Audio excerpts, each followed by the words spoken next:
Hi guys, welcome to Therapeutic Word Thursday. Today's word is ego. Now before I start, I want to just say I live in North America.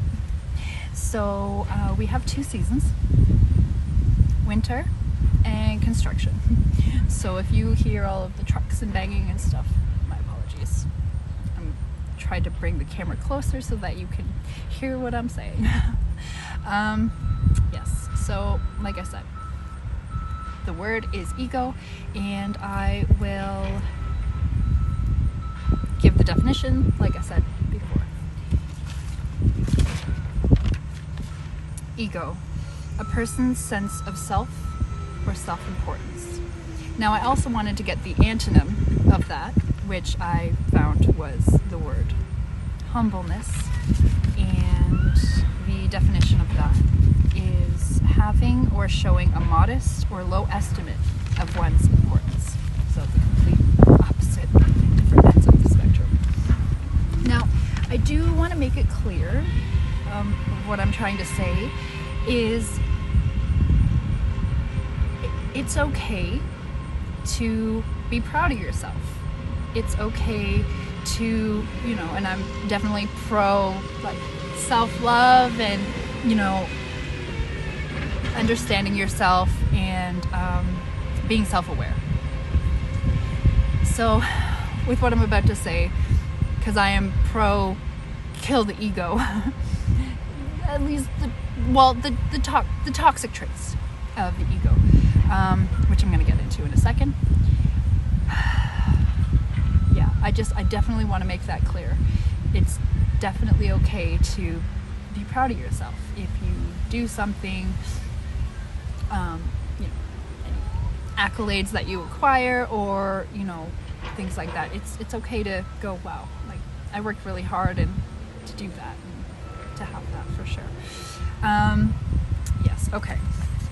So also, I have to write notes, because if I do not write notes, and I just kind of go off the top of my head, God only knows what tangent I'm going to go off on. So every week I'm definitely going to have notes, 100%. So what I'm here to talk about is the death of an ego.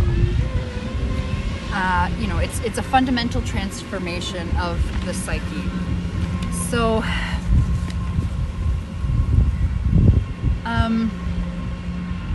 I'm already off track. Thank goodness for notes. Okay. Let's talk about the negative traits of the ego, okay? Criticizing, judging others, becoming manipulative, being rigid and inflexible, severe mood swings, possessing a constant need for praise and approval. Lastly, feeling superior to everyone around you. Everyone is on their own journey. Woo, wind. Everyone is on their own journey. I might have to wait a second for this one to stop.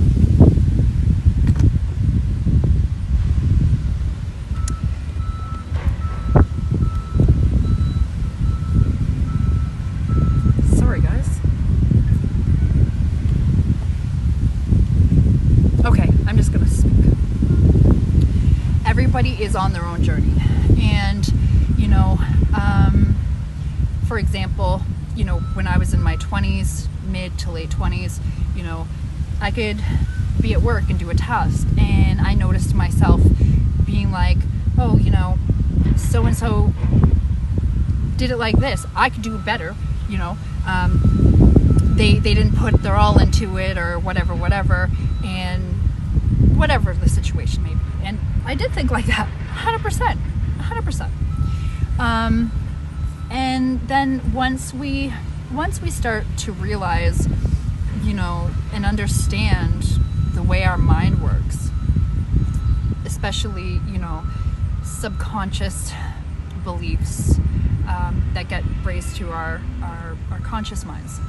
So a lot of times, majority of the times, from what I can understand, is it actually stems from childhood programming, right? The people who influence us the most, whether that be parents, guardians, friends, whatever, or whomever, rather, sorry, they are instilling, imagine a child, right? Our brains are sponges. So they are instilling their beliefs into us, and we think that it's normal, right? And especially if we stay within that same environment throughout our teenage years and our adult years, it's all normalized, right? And that's nobody's fault. It's nobody's fault at all. But it's once you have conversations with different people and maybe have a different understanding or, concept to maybe that's not the right way to think, or there's a better way to think, right? So,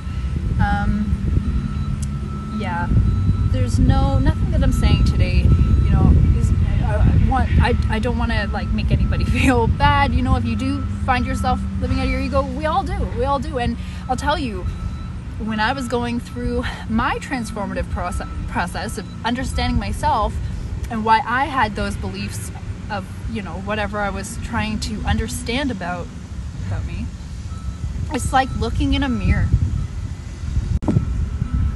This wind. It's like looking in a mirror and you're pointing the finger. Oh goodness. Oops. Oh, sorry guys. You're pointing the finger at yourself, right? And that could be a painful process. For sure. It is. It really is. But once you understand, why and where it all stems from, these belief systems, the way your outlook and the way that you see life in that new perspective is beautiful. It's beautiful. And I'm speaking from my experience. It really is. Now, I do kind of want to finish off and say there's one other point that I do want to make.